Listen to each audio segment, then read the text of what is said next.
আপনি যদি আপনার মেয়ে জীবন সঙ্গীকে শুধুমাত্র রোমান্টিকতা প্রদর্শন করেন, উনি আপনাকে কিছুদিনের মধ্যেই ছেড়ে চলে যাবে। এটা সত্যি কথা। উনি আপনার স্ত্রী হোক আর এমনি যদি ও ফিয়ান্সে হোক, যেই হোক না কেন। কিন্তু তাহলে কি মেয়েরা রোমান্টিকতা পছন্দ করে না, বা ওদেরকে এটা মানে দরকার না? মেয়েরা রোমান্টিকতা বা ওই গিফট পেতে পছন্দ করে, বাট আলটিমেটলি ওরা যেটাতে ফোকাস করে, একজন ছেলে বা তার লাইফ পার্টনার তার লাইফে কতটুকু ভ্যালু অ্যাড করছে, সে আসলে কতটুকু রেসপন্সিবিলিটি নিতে পারে, সে আসলে কতটুকু মেরুদণ্ডযুক্ত মানুষ। সো আপনি যদি শুধুমাত্র তাকে বিভিন্ন ভ্যালুয়েবল গিফট দেন, কাইন্ড অফ আপনি তাকে রোমান্টিক বিভিন্ন সারপ্রাইজ দেন, হ্যাঁ ওনার এটা ভালো লাগবে, বাট উনি কখনোই আপনাকে তার লাইফের পোটেনশিয়াল লাইফ পার্টনার হিসেবে কখনোই দেখবে না, নেভার। কিন্তু সেই জায়গায় আপনি যদি একজন পুরুষ মানুষকে ট্রু রোমান্টিকতা দেখান এবং ট্রুলি তাকে অ্যাকসেপ্ট করেন অ্যাজ হি ইজ, ওই ছেলে আপনাকে জীবন নিয়েও ছেড়ে যাবে না। সে আপনাকে খুব শক্তভাবে আপনার হাতটা ধরবে। সো রোমান্টিকতা ছেলেদের প্রয়োজন। এবং এখানেই খুব ইন্টারেস্টিং একটা ব্যাপার, আমরা এই জায়গাটা আসলে এইভাবে অ্যানালাইসিস করি যে আলটিমেটলি মেয়েরা রোমান্টিক, মেয়েদের আসলে গিফট দরকার, বা মেয়েদেরকে এই রোমান্টিসিজমটা, মেয়েরা রোমান্টিসিজমে ভরপুর, ছেলেরা না, ছেলেরা খুব কাঠখট্টা নিরস। জিনিসটা কখনোই এরকম আসলে না। জিনিসটা এরকম যেটা হয়, মেয়েরা উপরেও যেটা দেখায়, প্রদর্শন করে যে তারা খুবই ভালোবাসায় পরিপূর্ণ, খুবই সফট হার্টেড, এবং তারা কাইন্ড অফ একটুতেই গলে যাচ্ছে। জিনিসটা কখনোই এমন না, কারণ ভেতরে মেয়েরা বেশিরভাগ সময়ই একটু হলেও ক্যালকুলেটিভ থাকে। হ্যাঁ, ওনারা আবেগের বশবর্তী হয়ে বিভিন্ন সময় হয়তো ভুল সিদ্ধান্ত নিয়ে ফেলছেন, বা ওনারা একটা স্রোতে ভেসে যাচ্ছে, বাট ডিপ ডাউন ইনসাইড একটা মেয়ে যখন আসলে হিসেব করবে বিয়ের জন্য, আপনারা লক্ষ্য করলেই বুঝতে পারবেন যে মেয়েরা বিয়ের ক্ষেত্রে ডেফিনেটলি ক্যালকুলেটিভ। তাদের কিছু জায়গায় তারা অনেক বেশি হিসেব করে তারপরেই জীবনসঙ্গীর হাতটা ধরে। ছেলেরা সেই জায়গায় কি করে? ছেলেরা উপরে দেখা যায় আমি খুব ইনসেনসিটিভ, আমি রাফ অ্যান্ড টাফ, আমি খুব ড্যাম কেয়ার টাইপের, বাট ভেতরে ওনারা যখন আসলে বিয়ের সিদ্ধান্তটা নিবে, বাই এনি চান্স উনি যদি কাউকে ভালোবেসে ফেলে, উনি তখন আর কোনো ক্যালকুলেশনে যাবে না। উনি ওনাকে ভালোবাসছে, বাস আমি ওনাকেই বিয়ে করব, ওনাকে আমার ভালো লাগে, কোনো ব্যাখ্যা কোনো কিছু নাই, ভালো লাগে। ক্যালকুলেশন পরে করা যাবে, আমি সব কিছু মানায় নিতে পারবো, আমি এটা করে ফেলতে পারবো, আমি ওকে দেখে রাখবো। সো এই পার্টটাও আমি যেটা বললাম, এটাও যদি আপনারা ডিসএগ্রি করেন, আসেন আমরা একটা ভিডিও দেখি। मैडम कैसी हैं आप? ठीक हूँ। आपको क्या हुआ? कुछ नहीं। थोड़ा मूड ऑफ लग रहा है आपका? नहीं, कुछ नहीं हुआ, ऐसे। चलिए फिर पॉडकास्ट का आगाज करते हैं। देखा, ये है आपकी पहली गलती। अगर मैंने 1-2 दफा बोल दिया कि कुछ नहीं, तो आप 3-4 मरतबा और पूछ लेते। 5वीं दफा तो बोल ही देती ना मैं कि क्या मसला था। सब्र नहीं है मर्दों में। नहीं तो ये एवरेज क्या है, कितनी बार पूछना चाहिए औरतों से? बात पे डिपेंड करता है। अगर आपने कोई छोटी गलती की है तो हो सकता है 3-4 घंटे में बता दे, वरना 3-4 दिन भी लग जाते हैं। बाज़ औक़ात हम खुद भी भूल जाते हैं कि बात क्या थी। और वैसे भी बात आपको खुद पता होनी चाहिए, हर दफ़ा हम बताएंगे तभी समझ आएगी। এখানে একটু থামি, আমি এটার সাথে কমপ্লিটলি একমত। কারণ যখন আমি আসলে সাইকিয়াট্রি নিয়ে পড়াশোনা শুরু করি নাই, আমার নতুন বিয়ে হয়েছে, ইনফ্যাক্ট আমি নিজেও রেগে যেতাম, এবং রাগ করার পর আমি ভুলেও যেতাম কেন রাগ করছি। সকালবেলা উঠে শুধু আমার একটুকু মনে থাকতো আমি ওর সাথে রাগ করে আসি, ওই রাগটা ধরে রাখতে হবে। সো ডেফিনেটলি এটা এখন ওভারকাম করে আসছি, বাট কি পরিমাণ সত্যি জিনিস দেখাচ্ছে দেখেন, সামনে দেখেন। अच्छा मुझे एक बात बताएं कि हमें कैसे पता चलेगा कि हमारी गलती क्या है? आपकी गलती ये है कि आप सब औरत को समझने की कोशिश करते हैं। औरत समझने की नहीं, प्यार करने की चीज़ है।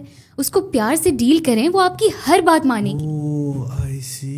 अभी ये प्यार वाली बात से मुझे याद आया कि रिसेंटली मेरी बंदे ने मुझसे पूछा कि आप मुझसे कितना प्यार करते हैं, तो मैंने उसे कहा कि सबसे ज़्यादा।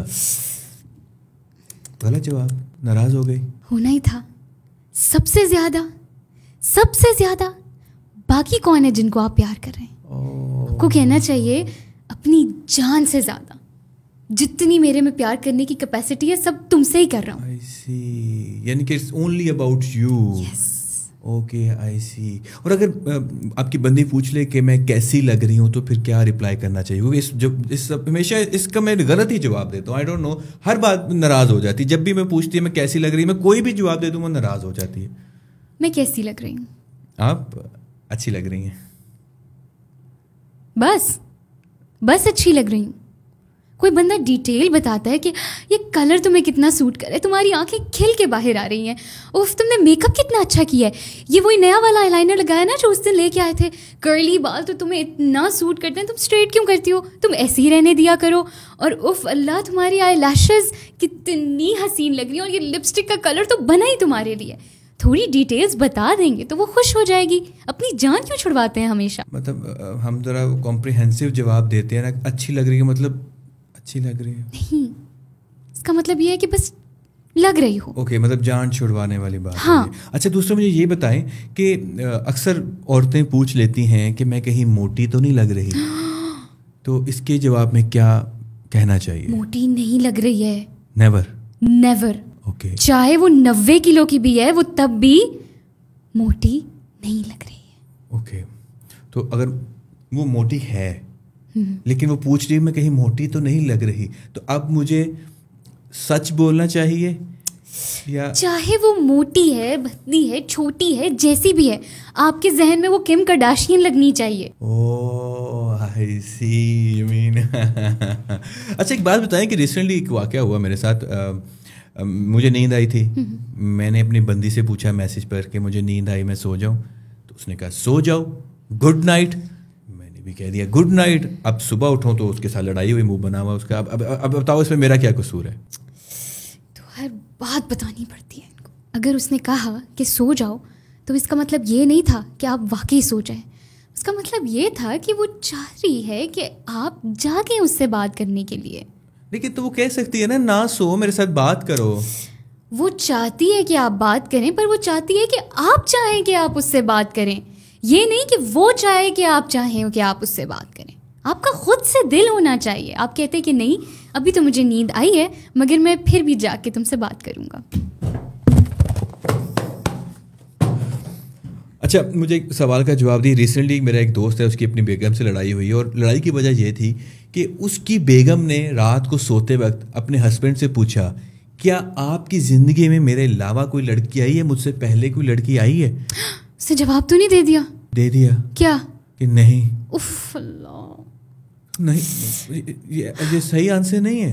अब उसको लगेगा कि वो ही बेचारी एक अंधी बेवकूफ़ थी जो उसके चक्कर में फंस गई, बाकी आज तक उसको किसी लड़की ने लिफ्ट ही नहीं कराई। Oh my God. लेकिन अगर वो कहता कि हाँ आई है, फिर तो और मसला होता ना। देखिए, अगर आधी रात को आपकी बीवी प्यार से आपके पास आए और आपके सीने पे सर रख के लेट के आपसे ये सवाल करे कि मुझसे पहले तुम्हारी ज़िंदगी में कोई और लड़की तो नहीं आई, तो ऐसी सूरत में आपका जवाब नहीं, आपके दिल की धड़कनें मैटर करती हैं।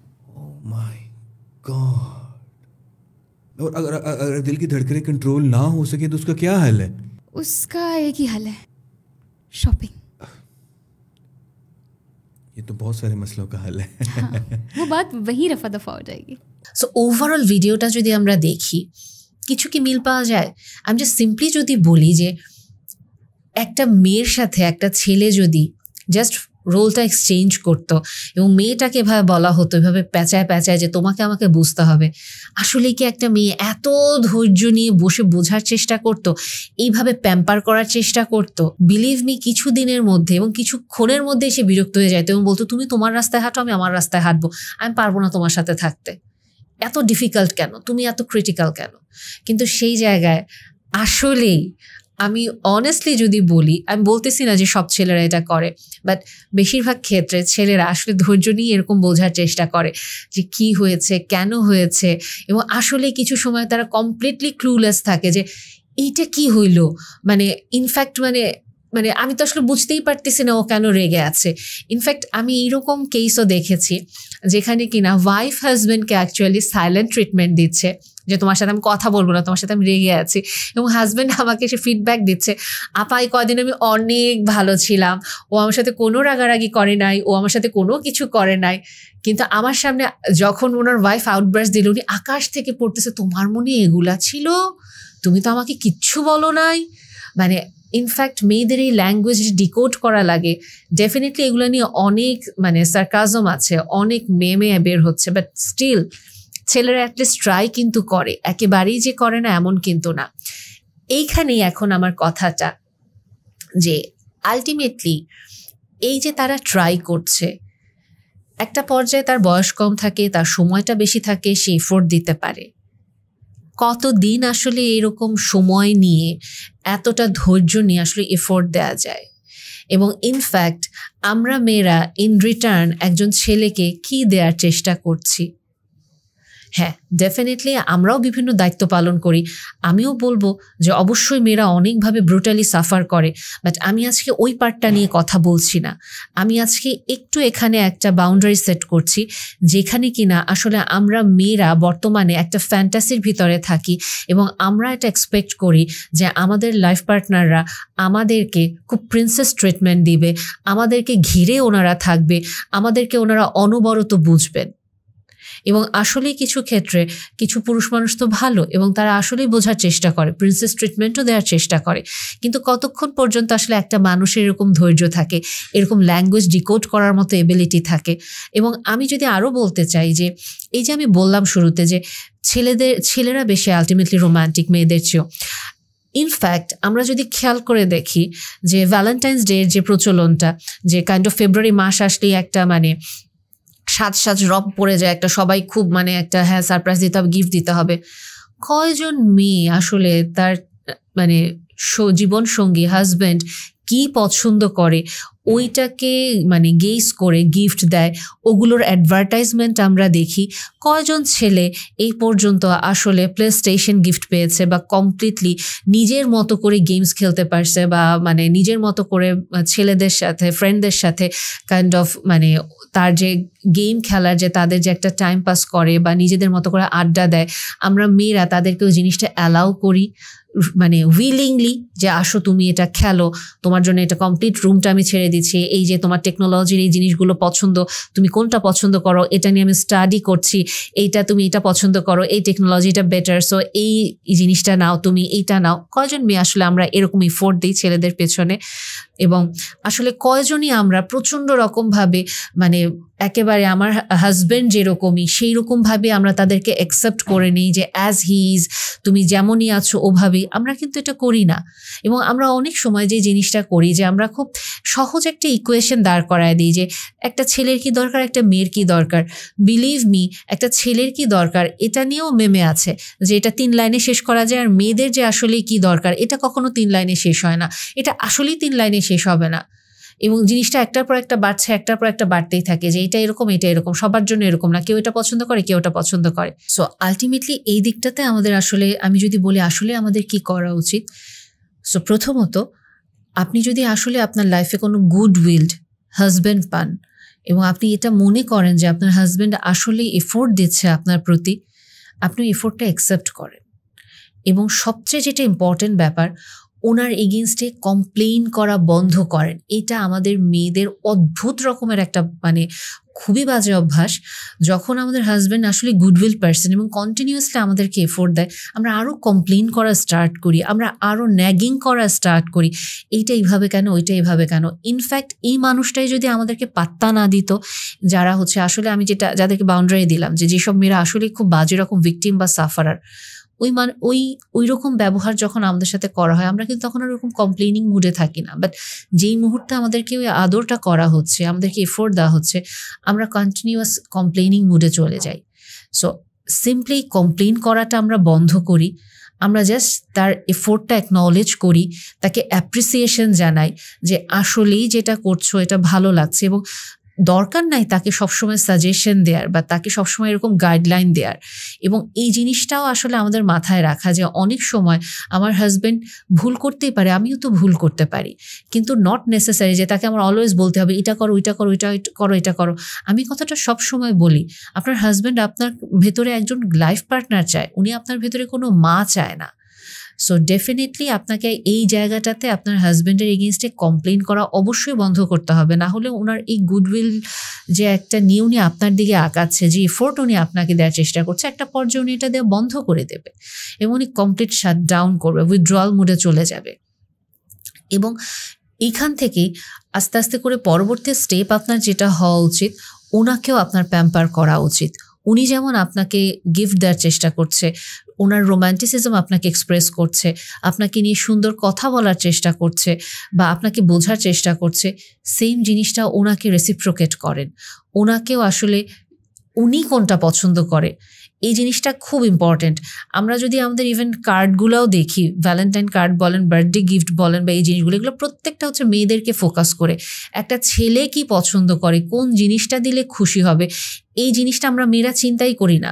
আমি অনেক সময় এটা দেখি, একটা মেয়ে গিয়ে হয়তো একটা ছেলেকে একটা কার্ড গিফট করতেছে, একটা মানে খুব মানে অ্যাবস্ট্রাক্ট কিছু একটা গিফট করতেছে, ছেলেটা হয়তো ওটার সাথে কানেক্টই করতে পারে না। সেই জায়গায় তাকে খুব ছোট্ট একটা গেজেটের কিছু একটা দিত বা খুব ছোট্ট একটা টেকনোলজির কিছু একটা দিত, ছেলেটা খুব খুশি হয়ে যেত। বা এটা তো এরকম, বা ওর পছন্দের একটা, আমি যদি বলি হট হুইলস একটা গাড়ি, ছোট একটা গাড়ি, এটাও কিন্তু আমি অনেক ছেলেকে জমাতে দেখি, বড় হয়ে গিয়েছে, চাকরি করছে, তারাও কিন্তু খুব সুন্দর হট হুইলসের কার কিনে কিনে জমায়।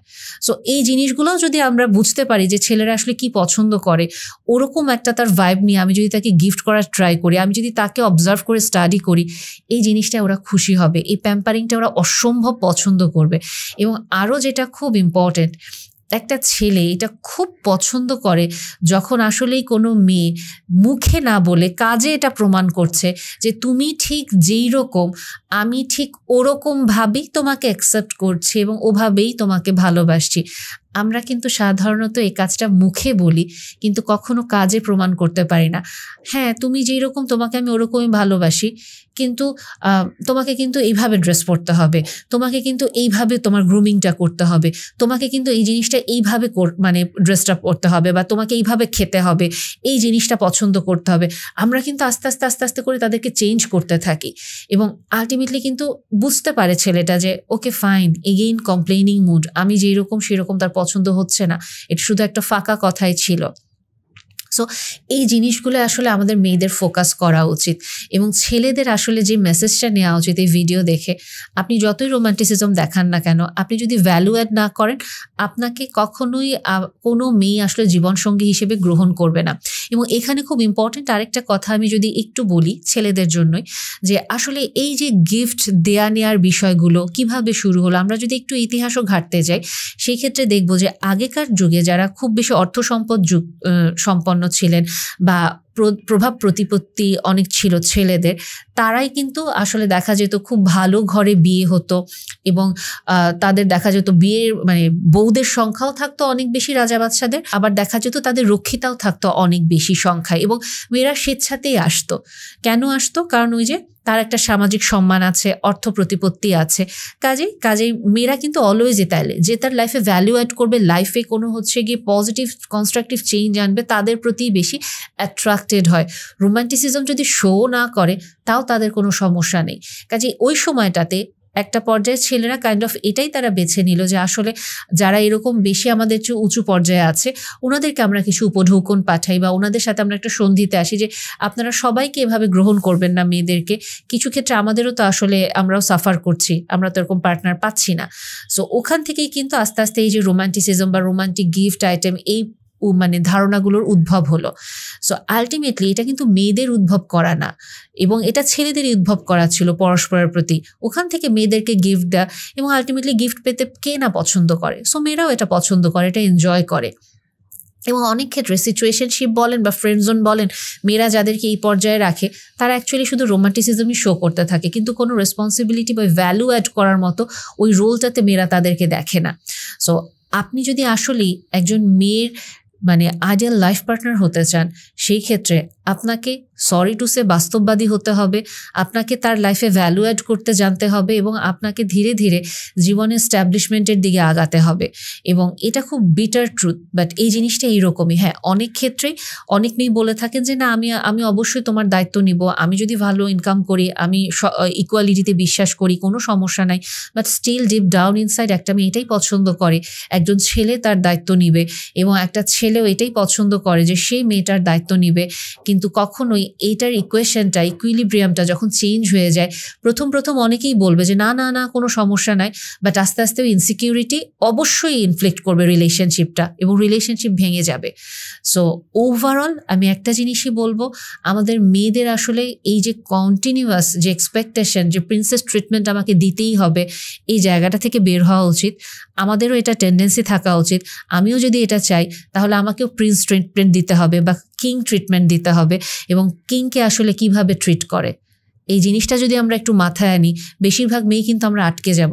কারণ রাজা যেটা বলছে তার কথা সব কিছু শুনতে হচ্ছে, তাকে কমপ্লেনিং করব না বা তার প্রতি ন্যাগিং রাখবো না, এইটা কিন্তু মেয়েরা খুব বাজেভাবে আটকাবে, সরি টু সে। আর ছেলেদের ক্ষেত্রেও যারা আসলেই গুডউইল ছেলে বা জীবনসঙ্গী স্বামী, তারা এটা খুশি মনেই করে, এটা আমি শুরুতেই বললাম। কারণ ছেলেরা ভালোবাসতে খুব পছন্দ করে, মেয়েরাও ভালোবাসতে পছন্দ করে, কিন্তু আলটিমেটলি দুজনের ভালোবাসার ধরনটা আসলে ভিন্ন।